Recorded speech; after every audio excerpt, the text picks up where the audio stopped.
On UCF Nightly News, an update on the legacy of one of our Nightly News alumnus, Dylan Lyons. Plus, a new Florida bill could make it illegal for drivers to stay in the left lane. Later, we will tell you about Narcan and its accessibility. In sports, find out more about UCF Track and Field's recent indoor championship win. Nightly News starts now.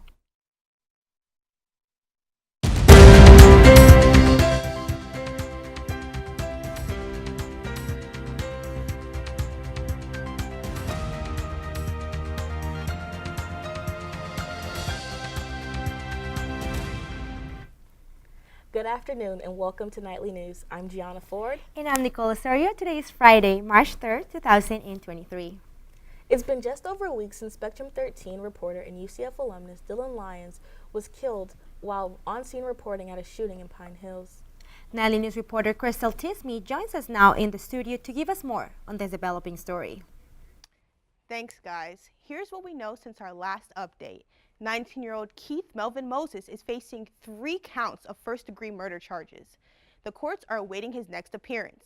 UCF professor Rick Brunson talks about the importance of remembering Dylan. Monday night, after the Principles of Journalism class, one of our students said something very poignant that I've written down and that I've shared with the faculty. She said, look, in 2 weeks, a lot of people that come through this building, this won't even be in their minds anymore. The families of the victims came together to express the emotions after the loss in a press conference on Thursday. They remember the lives of Dylan and Tiana through sharing their experiences and remembering the good times they had. They also spoke on gun violence and how they believe changes need to be made so this doesn't happen to other families in the future. Check back in with us throughout the week for more information on the story as it continues to develop. Back to you guys. Thank you, Crystal. A new bill in Florida could make it illegal for drivers to stay in the left lane. Nightly News reporter Jackie Cardente shows us what it will entail and how people near the UCF community are reacting. A Florida lawmaker is introducing a new bill that would make it illegal to drive continuously in the left lane unless you're passing traffic. According to the bill's text, drivers would need to keep on the right side of the road, street, or highway that has 2 or more lanes with a speed limit of at least 65 miles per hour. Florida Representative Anna Escamani says she thinks this new law will not have any effect on Florida traffic. Even when you enlarge highways, the traffic is still a problem. I think I-4 is one of the worst examples of this. Nair Santiesteban is a transfer student who takes an hour and a half to commute to campus from Melbourne. She agrees with the law but doesn't know if there's enough people to implement it. I'm not very sure how that will be enforced though. It seems a little, I don't know if they were going to put more Florida Highway Patrol in there or... So whether you're on your way to campus or driving on the highway to one of Orlando's theme parks, you could end up paying the price with a ticket. Drivers would get a ticket that varies in price if they are caught violating the rule. This could require Florida to have more troopers and deputies accessible on these roads. Representative Escamani believes the state should be focused on other transportation issues. It would be better for us to make serious investments in public transportation and get people out of their cars. That would make our roads a lot safer and would ensure that there's less traffic. A similar proposal was made during the last legislative session. However, political leaders are saying that changes have been made, which could give the bill a better chance of passing. In Orlando, Jackie Cardente, UCF Nightly News. If the legislation passes, the new law will take effect starting January 1st, 2024. Firearm safety is another topic. Firearm safety is becoming a topic for debate for Florida lawmakers. Many new bills have been proposed that will loosen gun laws. According to the study done by Everytown for Our Safety, yearly about 2,849 people die and 5,267 are wounded by guns in Florida. The report also shows that throughout the years, the number of deaths have steadily increased. Olivia Solomon explains ways that Florida legislation can lessen the death toll caused by firearms in Florida. They can pass gun sense legislation, pass things that increase background checks, don't allow people with a criminal record or history of abuse to get a gun, increase funding for mental health. There's so many things that we could do in terms of gun sense legislation. To learn more about campus safety, you can visit UCF/safety. Now, let's take a look at what's happening across the nation. A man has been arrested and charged with bringing an explosive device into a plane headed for Orlando. Federal agents say 40-year-old Mark Muffley checked in his rolling suitcase for an Allegiant Air flight set to take off from Allentown, Pennsylvania to Orlando, Florida. TSA agents allegedly found a, quote, circular compound wrapped in a wax-like paper and clear plastic wrap hidden in the lining of the luggage. Further examination shows the device had 2 types of inflammatory powder. The immediate area of the airport was evacuated. Muffley has been charged with possessing an explosive device in an airport and attempting to place an explosive on an aircraft. Prominent former South Carolina attorney Alex Murdaugh was sentenced to life in prison early this morning, without the possibility of parole. Murdaugh took the stand last week to argue that he had been visiting his sick mother the night that his wife and 22-year-old son were murdered. He says he returned to find them fatally shot on the family's property. South Carolina Attorney General Alan Wilson says justice has been served. And justice was brought for them. We can't bring them back, but we can bring them justice. Jurors took less than 3 hours on Thursday to convict Murdaugh of 2 counts of murder for the June 2022 killings. Now for some good news. Early yesterday morning, a SpaceX Falcon 9 rocket propelled 4 astronauts in their capsule dubbed with the name Endeavour to the International Space Station. Around 1 in the morning, the astronauts docked at the space station and welcomed by the crew already on board. Crew 6 includes 2 astronauts, 1 United Arab Emirates astronaut, and 1 Russian cosmonaut. Crew 6 will join together with Expedition 68, which consists of 7 astronauts, to conduct over 200 science experiments on board. The crew was expected to spend 6 months aboard the space station. Have you filed your taxes yet? Well, some international students here at UCF says it's been quite stressful. They express their frustration in the lack of resources from the university. Tax season is here. According to the IRS, they have processed more than 36 million tax returns, about 10% more than at this time last year. Tax expert Terry West emphasizes on the importance of paying taxes. If you don't file taxes, then the government kind of looks at it as, well, you aren't giving us our portion, and just to kind of make sure that people are caught up on the taxes. W-2s, 1040s. These forms may be confusing even for those born and raised here in the States. But what about those with student visas? Well, they do have to file taxes as well. Some students at UCF are experiencing confusion throughout this process. Daniela Salazar is a senior integrated business major here at UCF. She's also an international student from Ecuador and says she's not familiar with the tax filing process here in the U.S. As an international student, I didn't think that I would have to file taxes at some point. Salazar also feels a lack of support from the university. I remember looking for that type of information online, like in the website, and I didn't really find anything. We reached out to UCF Global to find out what resources were available for F1 visa students to file their taxes. On a written statement, they said, quote, UCF Global doesn't provide tax filing services in-house for current or former employees, active students, or alumni, nor do we endorse any specific individuals or third-party firms for these services, end quote. Even though these services are not available on campus, officials say F1 visa students should always consult with an expert. The deadline for filing taxes is Tuesday, April 18, 2023.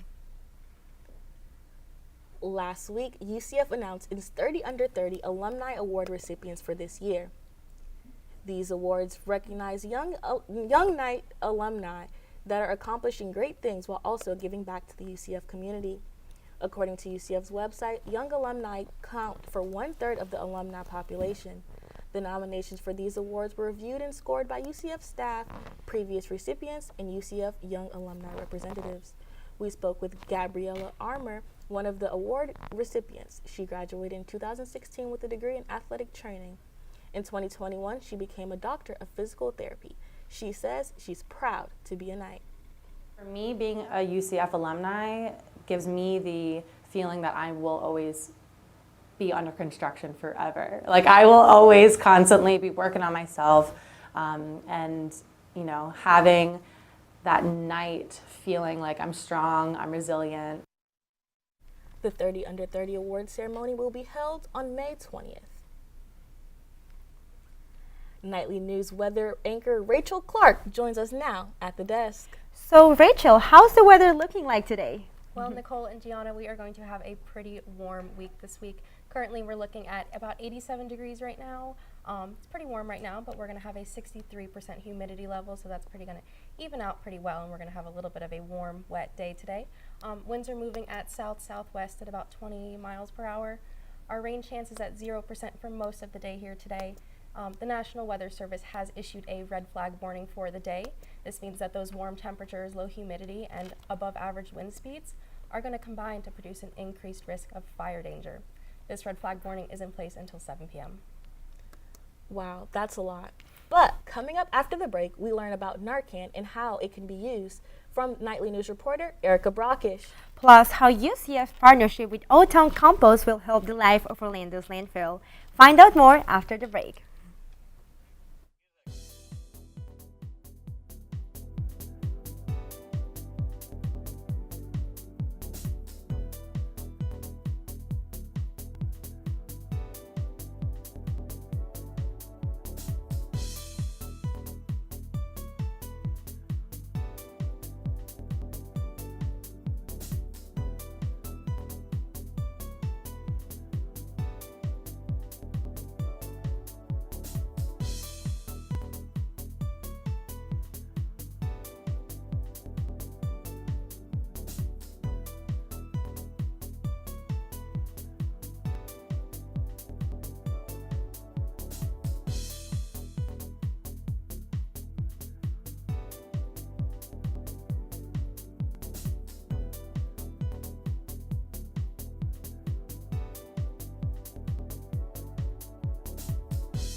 Have you ever wondered what you can do to help someone during a drug overdose?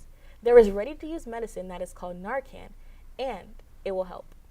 Well, Nightly News reporter Erica Brockish joins us now in the studio.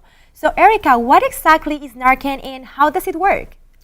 Thanks, Nicole and Gianna. Well, naloxone or Narcan is a medicine that reverses the effects of opioid overdose.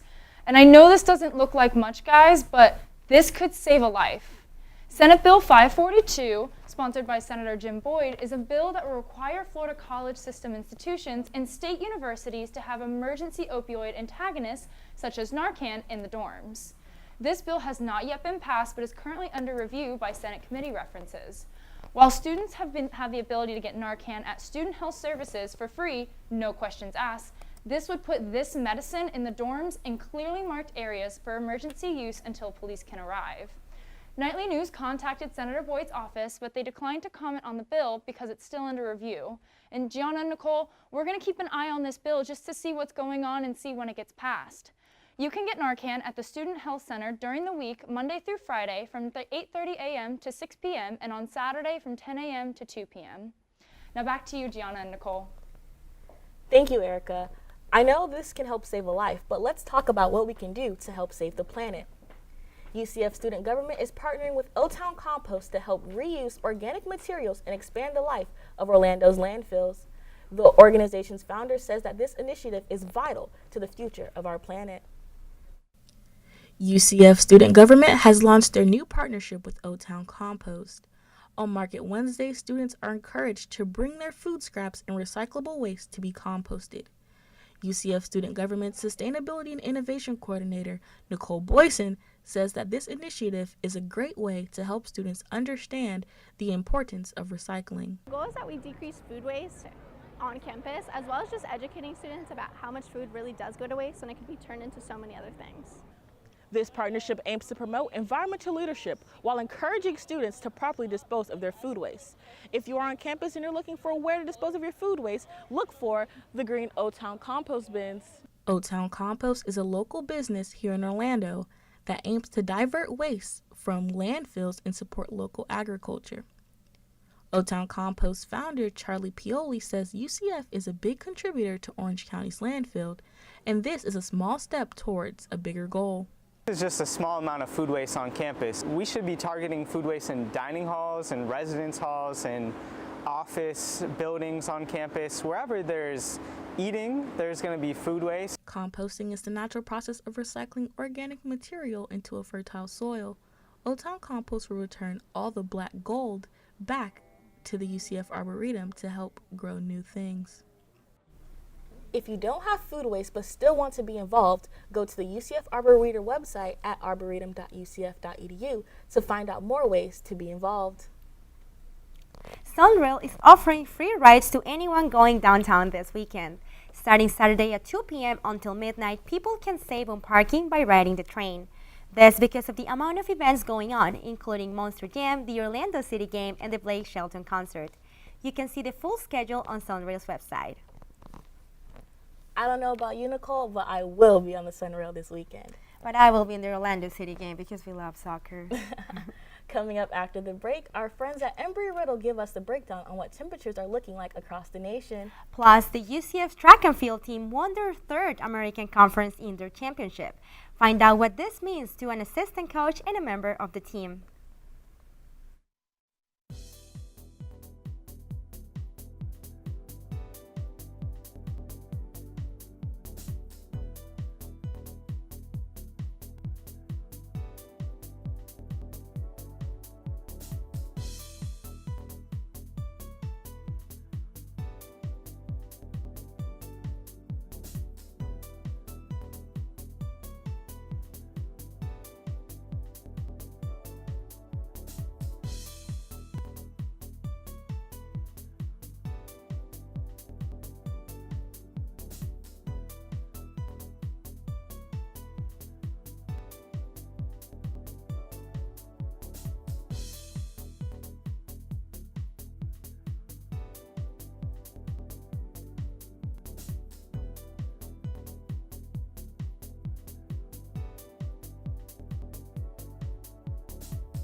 Winter was too short, and it's already starting to warm up outside. Yeah, it's quite hot indeed. So Rachel, what's the weather looking like across Florida?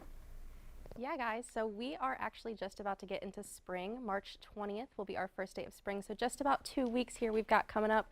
For the meantime, let's take a look at for our highs today. We have a high of 89 up in Jacksonville. We have that high of 89 up here in Orlando. It's pretty high for the state of Florida here. Up in Tallahassee, we got that high of 79. Tampa over there, we got 84, and Miami, staying consistent, we've got that high of 83. Now taking a look at our lows for today, we've got pretty consistent temperatures, just like we see with our highs. We've got that, we got that low of 69 up in Jacksonville. Same here in Orlando. We've got that low of 69. Over in Tampa, we're getting a little bit higher. We've got that, low of 71. Down in Miami, we've got that low of 74. And up in Tallahassee, staying a little bit cooler, we've got that low of 63. Now let's take a look at our 5-day forecast here for today. Tomorrow we've got a high of 90 degrees, which is pretty consistent with today because right here today we had originally, like I said, the temperature is about 87 degrees. So tomorrow will stay pretty consistent, same throughout the week. Pretty much highs in the low to high 80s. Sunday we're going to have a high of 83. Up on Tuesday, that's going to be our highest high with that high of 87. Throughout the week here, our lows also stay pretty consistent, just like I said with our highs. So we're going to have a low of 67 tomorrow. Sunday, we're going to have that low of 66. Monday through the rest of the week, we're going to have pretty much mid-60 lows. And then throughout the week, we have those rain percentages hitting right around 15 to 17%, except for that Monday there, we have a percentage of 40%. And our friends over at Embry-Riddle will tell us more about why that is. Now back to you guys. Thanks, Rachel. Now let's check in with our partners at Embry-Riddle Aeronautical University. Meteorology major Michael Howlett shows us what's happening across the nation.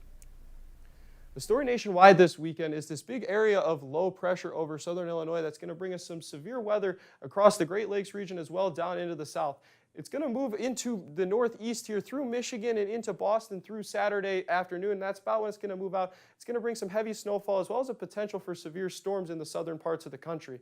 Snowfall-wise, we're going to see 15 inches in central Michigan. That's what's going to be our most. But throughout the region, we're going to see snowfall in about 10 to 15 inches total. So we're going to see a decent amount of snow there. As well as that, we're going to see this cold front bringing potential for severe storms starting in southeastern Ohio, moving all the way down to the Florida-Georgia line. That's 5 states that has the potential to see some isolated severe storms.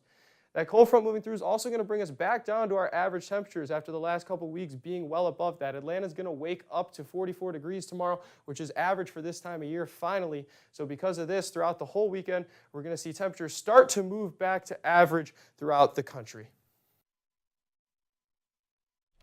I don't know about those average temperatures everywhere else, but right now in Florida, it's really hot. It is. After the break, we talked to a member of the UCF track and field team who believes the win is a credit to the team's mindset. We will show you who she is coming up after the break.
afternoon, Night Nation. I'm Savannah Younger, and this is your UCF Weekly Sports Update. UCF track and field team just won the American Athletic Indoor Championships for the second year in a row. Nightly News reporter Uriostegui spoke to a member of the team and assistant coach to share how they achieved this.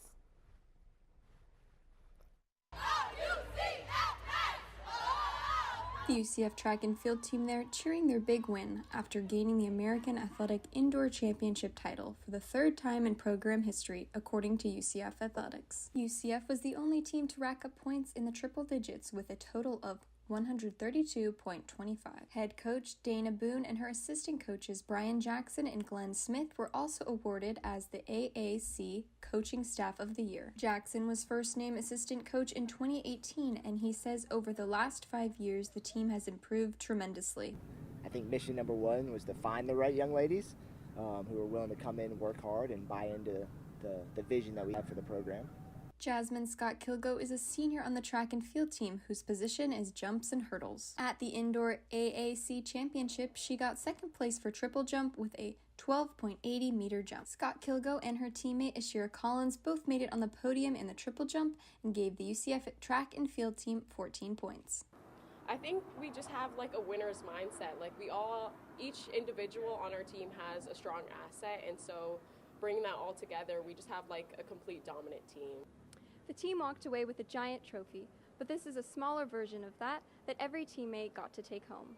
Scott Kilgo says as a team full of girls, they sometimes get overlooked, but to be able to win this championship again shows that they are here and not stopping. In Orlando, Mia Striegel, UCF Nightly News. The qualifying Knights will compete in the NCAA Indoor Championship on March 10th and March 11th. That's all the time I have for you guys. Back to you, Gianna and Nicole.